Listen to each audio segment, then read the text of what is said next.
Oi gente, eu sou a Duda e hoje nós vamos conversar sobre as leituras de julho e agosto. Esse vídeo está super recheado, como vocês já perceberam, né? Já que temos 2 meses aqui para comentar de leituras, vou falar sobre tudo que eu andei lendo nesses últimos tempos, com exceção de setembro, que aí já fica para depois.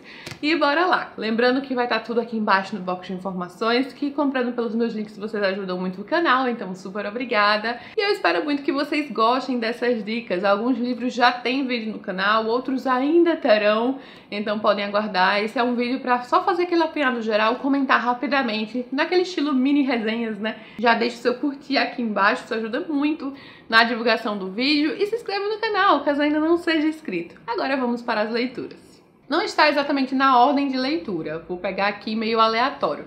Vou começar por Rose Madder. Sim, Rose Madder foi leitura de julho. Eu acho que foi entre junho e julho, algo assim, mas foi finalizado em julho. Esse é um livro de Stephen King com proposta de um terror bem real. Claro que ele vai mesclar aquele toque sobrenatural do King que tem aqui na história, sim. Mas aqui a gente fala de violência doméstica, de um personagem que sofreu muita violência doméstica, física e psicológica por muitos anos e resolve dar um baixa nisso. No começo desse livro, a Rose do título vai fugir do marido, ela vai simplesmente sair de casa, ela sabe que seu marido não ia permitir e ele é policial, então ele tem meios de rastreá-la, mas ela resolve ir para o mais longe possível. Então vocês já percebem que é aquele terror de fato muito real, né? Um terror que muitas pessoas passam, que é uma realidade para muitas mulheres, e eu acho que o Stephen King aqui realmente soube passar essa parte psicológica da protagonista muito bem. Já gravei vídeo sobre esse livro, já tem lives também aqui no canal, na playlist Clubinho do King, e o vídeo sobre ele ainda vai sair, mas eu posso dizer que realmente foi um livro do Stephen King que eu curti bastante. Eu não dei 5 estrelas, pra mim foi um 4 estrelas. Ele tem alguns aspectos aí no final que eu acho que o King foi um pouquinho mais além do que precisava. Não tive problemas com a parte sobrenatural do livro, mas ele vai um pouco longe demais em um quesito específico, por exemplo, que eu achei desnecessário na história, e eu comentei na live qual foi, porque a live tem spoilers, então se você já leu, confere lá. Mas é um livro, assim, no geral, muito bom. Eu acho que a parte psicológica desse livro é um show à parte mesmo, e eu gostei demais da personagem da Rose, a Rose McClendon. Você pode estar se perguntando o significado do Rose Madder do título, e eu expliquei na resenha, tá? Não é spoiler não, mas o nome dela é Rose McClendon. Eu falei que não estava em ordem, porque, por exemplo, eu já tô aqui com Love, pegando aí, né, já Stephen King, um depois do outro. Love, pra mim, foi uma leitura de agosto, o outro já foi uma leitura de junho, julho, esse aqui é de agosto e setembro. E é mais um livro, assim, diferente do King. Esse aqui, aliás, é um dos favoritos dele, né, ele costuma mencionar isso muitas vezes. Um livro extremamente psicológico, esse aqui é um dos mais psicológicos que eu já li do King. Isso quer dizer muito, porque muitos livros do King têm esse aspecto psicológico em primeiro plano, né, como algo muito importante. E aqui em Love, a história de Lisa, e nós também temos, só que no começo é muito confuso, muita gente vai, né, ter, assim, certo problema com isso, mas você vai pegando o ritmo, sabe? Porque o King vai colocar aqui muitas coisas enigmáticas nesse começo, coisas que só fazem sentido para a personagem, pensamentos que ela já está acostumada, ela sabe ao que ela se refere, mas o leitor no começo ainda não sabe disso muito bem. Então a gente vai pegando o ritmo. Quando eu parei de ler esse livro entre agosto e setembro, ele para numa parte já bem mais frenética, assim, que dá vontade de você não parar de ler, porque, claro, ele também tem o seu suspense. Aqui em Love, a história de Liz, a gente tem uma protagonista em luto, 2 anos após a morte do seu marido, que era um escritor extremamente popular e famoso. E aí você tem mais um daqueles personagens escritores do Stephen King. Ele coloca muito disso em suas histórias, e com certeza ele coloca muito dele aqui nesse livro também, até nessa questão do casamento, do companheirismo. Mas a gente vai conversando sobre o Love ainda, muita coisa pela frente, ainda tem a última live e também vai sair vídeo, né? Já tô com os vídeos de King gravados, só faltam postar, mas vou me programar para postar esses vídeos todos aqui no canal que eu estou devendo. Mais uma leitura aí entre julho e agosto, o livro O Farol, um livro de suspense e mistério psicológico. Aqui nós temos um livro baseado em fatos reais. A premissa básica dele é real, mas o que a autora fez com essa premissa é ficcional. Então temos aí nessa parte real 3 homens, 3 faroleiros que desapareceram de um farol em 1900. Essa história vai se passar na década de 70, se eu não me engano, né? 1972. Acabei de ver. Na Cornualha, costa litorânea inglesa, esses 3 homens vão desaparecer misteriosamente, assim. A gente não sabe o que aconteceu com eles, ninguém sabe. E é um mistério que permanece também para as famílias dessas vítimas. Então aqui nós temos realmente um drama de personagens, mas claro que com essa questão de suspense e mistério, de fato nós acompanhamos um drama de personagens, né? Essa parte pessoal das viúvas desses homens, como isso afetou suas vidas. E aí nós voltamos para 1972 e descobrimos alternadamente aqui o que aconteceu com esses homens no farol. Eu gostei muito do quesito psicológico, do desenvolvimento. É um livro vira-página, você lê rapidinho. Eu li praticamente de uma vez só, daquele bem gostoso de acompanhar.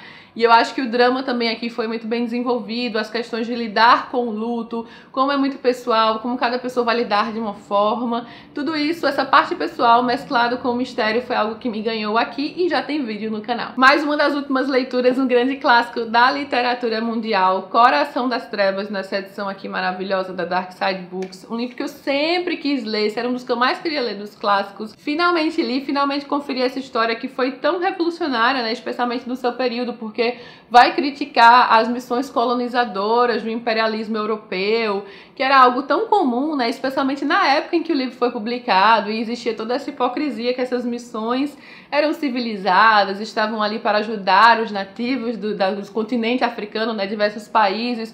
Não apenas aconteceu na África, mas nós também fomos colonizados, nós também sofremos com isso. Então, assim, é um reflexo de coisas que aconteceram aí ao redor do mundo e do que aconteceu com os povos nativos daquele local, aqui mostrando todo o horror dessa questão exploratória e algo que na época era tido como normal. É um livro crítico nesse quesito. O próprio Joseph Conrad também participou de uma dessas missões e voltou horrorizado, e aí criou sua história adentrando o Coração das Trevas, tanto na parte da ambientação das trevas, da floresta das trevas, da selva, quanto especialmente o coração do próprio homem, as trevas do coração humano. É um livro muito bom, muito rapidinho também de ler e interessante para discutir essas questões mais críticas. Eu adoro edições de clássicos que trazem conteúdo extra, conteúdo a mais. Essa aqui da Dark Side Books vai contextualizar muito bem esse quesito. Mais um clássico, dessa vez nacional, faz parte do maravilhoso ciclo da cana-de-açúcar do José Lins do Rego. Foi leitura de julho esse aqui, Banguê, terceiro volume aí da trilogia do Carlinhos, que começa lá em Menino de Engenho, segue por Doidinho e termina em Banguê. Ou Banguê, né? Enfim, alguém me corrigiu e falou que é Banguê, mas eu não sei, gente. Então, né, Banguê, como eu já costumo falar, ou Banguê, enfim. Aqui nós temos o que acontece com Carlos de Mello adulto. Ele é um livro com muito fluxo de pensamentos, um livro muito intimista, com muitas reflexões honestas, não exatamente aquelas reflexões hipócritas que vão minimizar os erros do personagem, porque aqui ele tá em primeira pessoa, mas ele vai reconhecendo suas falhas, ele vai mostrando quem ele é para o leitor. Não é fácil de gostar do Carlos de Mello adulto, preciso admitir. Eu adorei o Carlinhos, ele era uma criança, né? Tava lá naquele contexto social envolvido com aquilo, vendo com seus olhos inocentes de criança, mas a realidade é que ele estava inserido neste meio e a forma como ele ia crescer seria moldada por tudo isso, né? Então aqui nós temos um retrato da sociedade brasileira, da questão toda do racismo, da escravidão e as reverberações, né? Como a escravidão não simplesmente terminou ali quando foi abolido, mas que permaneceu e tem suas consequências até hoje. Então eu acho que traz muito nessa questão social, mas também traz aquela questão toda bucólica, enfim, da vida no interior. É um livro muito bonito em ambientação e também muito poético na escrita em vários momentos, nas reflexões que ele traz. Um fechamento triunfal aí para a trilogia com o Carlinhos, que faz parte dessa série mais extensa do ciclo da cana-de-açúcar. Temos também o Fogo Morto e Usina. Usina é um dos próximos livros que eu vou ler, então muito em breve eu vou finalizar o ciclo da cana-de-açúcar, mas isso não quer dizer que eu vou parar de ler José Lins do Rego não, hein, porque eu tô muito empolgada para ler esse autor que já tornou-se um autor favorito. Então eu gostei muito! Tem vídeo aqui no canal sobre Menino de Engenho, sobre Doidinho, sobre Banguê, sobre Fogo Morto, só tá voltando vídeo de Usina que vai ter também. Também li o Tag Inéditos de Algum Mês. Vocês sabem que eu me confundo nos meses, mas espera aí, aqui vai ter né, o número. Olha só, mês de agosto. Eu li o de julho também, mas o de julho eu li em junho. Já apareceu aqui num vídeo de leituras. O de agosto foi o livro Os 100 Anos de Lene Margot. Eu creio que eu já mencionei esse livro algumas vezes, talvez em vídeo de book haul, né, o unboxing lá. Podemos dizer que esse livro é um drama, mas ele é um drama diferente, porque seria muito fácil esse livro pender mais para um lado do drama, assim, do choro, daquelas lágrimas copiosas. E ele é um livro também muito alegre, o que é algo muito único dele, porque aqui estamos falando de personagens num ambiente hospitalar, numa parte terminal do hospital. Então são personagens que têm doenças mais sérias. A Lene do título tem 17 anos de idade e a Margot tem 83. Então a Margot já está perto do fim de sua vida, né, ali com alguns problemas, e a Lene ainda não. A Lene tem muito a viver, só que ela tem uma doença terminal. E aí tem muito essa questão, né, da proximidade da morte, de como as pessoas reagem a isso, e uma personagem que quer apenas passar ali os seus dias da melhor forma possível. Claro que ela vai ter os seus momentos de questionar ali o seu destino, de pensar sobre a morte, de pensar no que vem depois, digamos, mas é muito sobre as relações que ela consegue montar ali no hospital, e é bem especial nesse aspecto.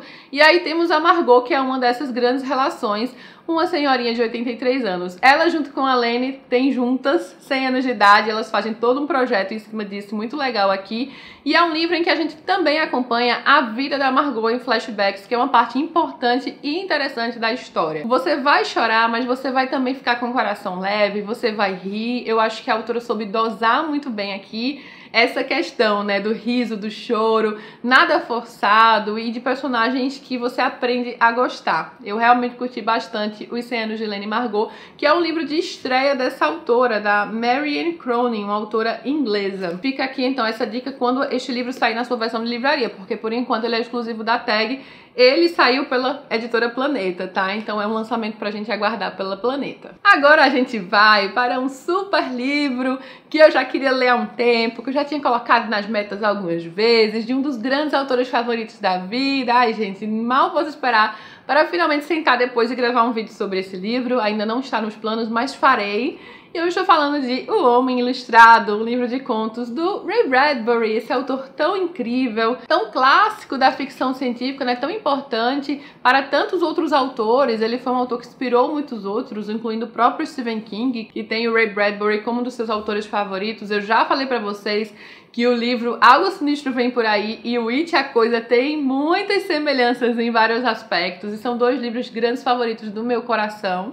Então, se você quiser também conferir a resenha de Algo Sinistro Vem Por Aí, ó, vai estar aqui nos cards, um dos meus favoritos da vida. O Homem Ilustrado é um livro de contos. Tem muitos contos aqui, contos de ficção científica, alguns contos perturbadores que entram até nessa questão do suspense, que são dignos do seriado Black Mirror, por exemplo. Ou melhor, Black Mirror é digno do Ray Bradbury em vários momentos, né? Vamos dizer o contrário, porque aqui é o mestre. Então lá eu gosto muito dos episódios de Black Mirror. Eu não assisti todos, mas alguns, e alguns são espetaculares. E aí você vê alguns contos aqui escritos, às vezes, ainda na primeira metade do século XX, que já são contos bem futuristas, que questionam coisas do nosso tempo. Então tem questões aqui atemporais, universais, homem, tecnologia, os avanços da ciência, tem muita conquista de espaço aqui, incluindo o conto Rocketman, o Homem do Foguete aqui, que inspirou a grande música do Elton John, que é uma das músicas que eu mais amo.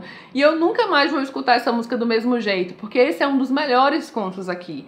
Ele é um conto muito melancólico, com muito sentimento, e agora eu vou sempre associar esse conto à letra de Rocketman. Toda vez que eu escutar Rocketman, eu vou pensar com carinho nesse conto, já vai dar até um apertinho no coração. Mas eu também pretendo fazer vídeo futuramente, gente. Vou ficar devendo pra vocês agora, mas fica aqui essa recomendação de um dos melhores autores que eu já li na minha vida. Mas se você quiser uma recomendação de por onde começar, sim, O Homem Ilustrado dá pra começar por esse aqui. Mas eu diria, né, os meus 3 grandes favoritos, que é a tríade, eu sempre falo desses 3 livros.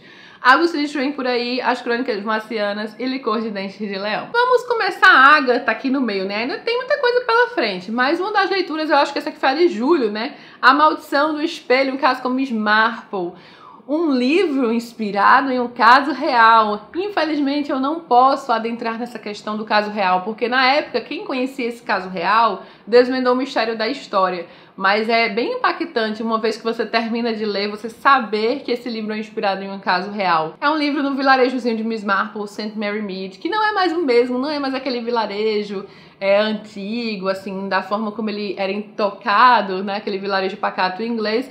Ele está sofrendo aqui por algumas mudanças, alguns avanços, o desenvolvimento, né? A Agatha coloca muito dessa questão social, de como as coisas estavam em mudanças, existiam os velhos tempos e os novos tempos, então tem isso aqui.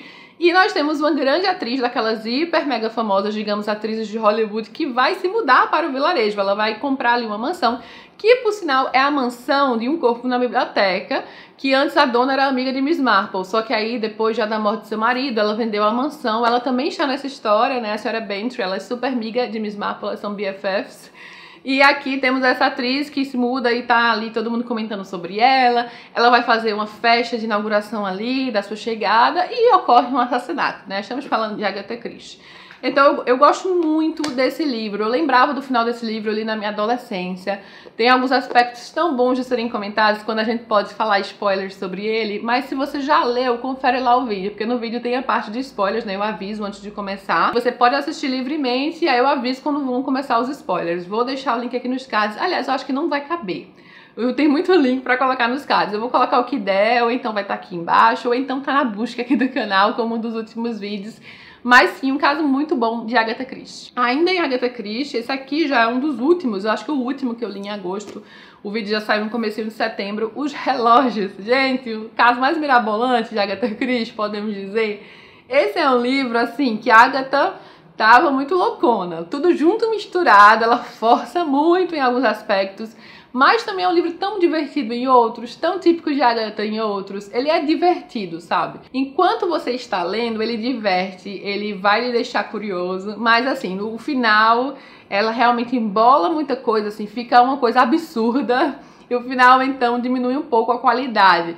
Mas o livro em si, um crime naquela vizinhança, ali é uma vizinhança de casas. E o mistério desse crime, porque um homem aparece morto na casa de uma mulher cega que não sabe quem é aquele homem. Uma moça é chamada até esta casa, supostamente pela dona da casa, só que a dona da casa não sabe nem quem é essa moça, diz que nunca a chamou. Então tá ali uma pessoa desconhecida que foi chamada, só que não foi chamada. Um homem morto no chão que ninguém sabe quem é, sem identificação nenhuma. Tem todo um mistério e ainda tem uns relógios ali pela sala, vários relógios que não pertencem à casa da mulher cega. A mulher não tinha visto porque ela é cega, mas ela fala que os relógios não estavam ali pela manhã e pela tarde tem um monte de relógio e um homem morto. Então, assim, tem aquele mistério digno de livros de suspense, né, daquelas tramas já meio mirabolantes, podemos dizer, desde o começo, mais interessantes. Só que a Agatha aqui vai e volta, mescla tudo, então você tem que forçar extremas coincidências para comprar esse final aqui. Mas também um livro legal de Agatha Christie. Eu considero legal, gente. Eu dei 3 estrelas, gostei da leitura. Não é tudo isso, não é dos meus favoritos dela e realmente tem esses deslizes no final, mas eu gostei, né? E se ele diverte, ele já cumpre o seu propósito para mim. E tem Poirot aqui nessa história. Ele tá meio de lado por aqui, aparece pouco, mas ele aparece e quando ele aparece tem algumas páginas em que ele vai pensar sobre livros policiais, sobre livros de suspense. Várias páginas aqui em que ele vai dar dicas, por exemplo, de livros policiais. Então você vai ver o Poirot falando sobre Sherlock Holmes, o Watson, Arsène Lupin, a Gaston Leroux. Eu peguei até uma dica de um livro aqui do Gaston Leroux com o Poirot, gente. Então, assim, é bem legal essa parte. E algumas partes do livro são bem legais também. Da investigação, do mistério, da dinâmica ali, das entrevistas. Eu curti. Agora, um livro que me fez muita companhia durante 2 semaninhas, hein? Acho que vocês sabem qual é. Li inteiro em agosto esse livro, durante aí umas 2 semanas. Shirley, da Charlotte Brontë. Com certeza tornou-se um grande favorito da vida, dos meus favoritos das irmãs Brontë. Charlotte, mais uma vez, arrasa demais aqui. É um livro diferente da Charlotte Brontë, especialmente se você leu Jane Eyre e depois lê Shirley. Jane Eyre é um livro mais intimista, é um livro em primeira pessoa, um livro ali na cabeça da personagem. E aqui nós nos dividimos entre vários personagens. Temos 2 protagonistas, Shirley e Caroline, e a gente vê muito do íntimo, especialmente da Caroline, mas da Shirley também. Então a gente sim acompanha essa parte também delas. Mas ele é um livro com vários pontos de vista, então você tem um olhar mais amplo. E ele foca muito nas dinâmicas sociais, políticas, históricas do período, né? Ele é um romance histórico. Você vai vai ter realmente um panorama geral da vida na Inglaterra, ali naquele período, para aquelas pessoas, um pano de fundo político conturbado, tudo isso acontecendo ali na ambientação, né, no cenário, e como isso afeta ali a vida das personagens. Mas quando a gente vai mais para esse lado íntimo das personagens, temos aqueles dramas humanos, de relacionamentos, também com já questões à frente do seu tempo, né, da mulher na sociedade, como ela era vista, quais eram as suas aspirações. E aí ele é um livro que vai muito nesse aspecto, né, especialmente em relação ao personagem da Shirley aqui, que é uma personagem bem revolucionária para a época. Ela tinha um nome masculino, Shirley era o nome de homem nesse período. O livro inclusive ajudou a popularizar este nome como um nome feminino. A Shirley é uma personagem aqui dona de sua própria vida, dona das terras, uma mulher de negócios, então ela realmente é uma personagem bem diferente do que você pode esperar ali, do que as mulheres poderiam esperar para viver naquele tempo. Também tem romance, mas eu diria que Shirley é mais um livro sobre as personagens, o crescimento, o drama dessas personagens e como elas eram ali inseridas naquele contexto, o que elas vão passar, o amadurecimento, por exemplo, da Caroline aqui, a Shirley, como ela vai lidar com as situações e, claro, todo esse contexto social histórico que é interessantíssimo aqui. Ele é um livro mais lento de início por conta disso, né, porque ele abarca um grande número de personagens, é realmente considerado um romance experimental, inclusive, da Charlotte Brontë, mas que vale muito a pena, tornou-se um grande favorito. E mais um vira-página aqui neste vídeo, mais um thriller, dessa vez um thriller de ação, mas que reserva também algumas reviravoltas. Eu estou falando de Em Queda, da T.J. Newman, estreia literária dessa autora norte-americana, que foi comissária de bordo por 10 anos e colocou muito da sua experiência profissional aqui no livro, já que estamos falando de um livro que se passa quase totalmente dentro de um avião, um voo sequestrado. O piloto precisa tomar a decisão de ou matar sua família ou derrubar o avião. Ele não sabe o que vai fazer, é aquela decisão impossível. Você não sabe para onde a história vai, porque parece uma coisa muito louca, como eles vão sair dessa situação, se é que vão sair da situação. Então ele é um livro muito frenético, como a equipe de voo vai lidar com isso. Eu gostei dos personagens ali que são os comissários de voo, como eles estão ali tentando lidar com essa situação. Então entra naquela parte de thriller de ação que também parece filme, e por sinal vai ganhar filme, né? Os direitos já foram vendidos. E é aquele livro para entreter. Se você quiser sair de uma ressaca literária, né? Se tiver sem conseguir focar muito em uma coisa, você começa a ler esse livro e termina. Já tem vídeo no canal sem spoilers, caso você queira saber um pouquinho mais sobre o livro Em Queda, tá? Eu não sei se eu vou conseguir colocar tudo nos cards, vou tentar colocar algumas coisas, mas são os últimos vídeos do canal, são as últimas leituras, então vai estar por aqui como dos últimos vídeos. Tem a parte da busca também que você pode digitar e vai aparecer. E eu espero muito que vocês tenham gostado deste vídeo. Ficou longo porque são 2 meses, julho e agosto de leituras. Tô pensando seriamente em gravar de setembro e outubro juntos também, né? Vamos ver. Então ficou aqui recheado de dicas de leituras. Me conta se você já leu algum desses livros, se quer ler, o que você achou. Deixe seu comentário aqui embaixo. Conversar com vocês é a melhor parte de tudo isso, nessa troca. Os links para a compra desses livros, como eu já falei, vão estar aqui embaixo no box de informações, caso você queira adicionar também na sua wishlist na Amazon. Não esquece de curtir, isso é bem importante para ajudar na divulgação do canal. E se inscreve para receber tudo em primeira mão. Beijo enorme a todos e até a próxima.